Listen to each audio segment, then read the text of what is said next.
Prosecutors in the District of Columbia generally follow a formula in terms of how they prosecute DUIs. It's a scary, scary situation for anybody who is stopped by a police officer and is under suspicion of driving under the influence.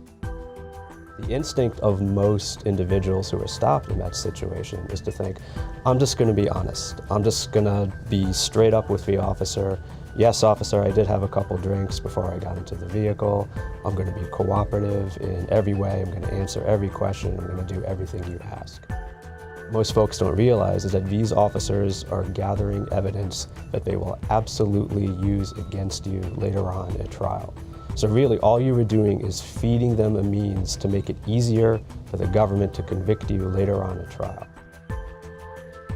If the officer asks if they had anything to drink, simply decline to answer.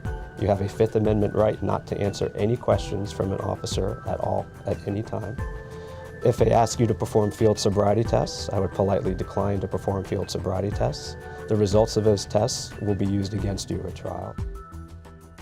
In the District of Columbia, if you are offered chemical testing in the form of a breath test or a urine test, I would decline testing.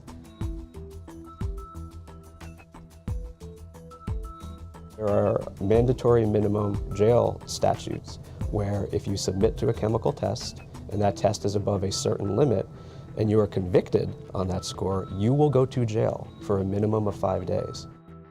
The question you're really asking is, after I'm arrested, do I want to give them more evidence or less evidence to use against me?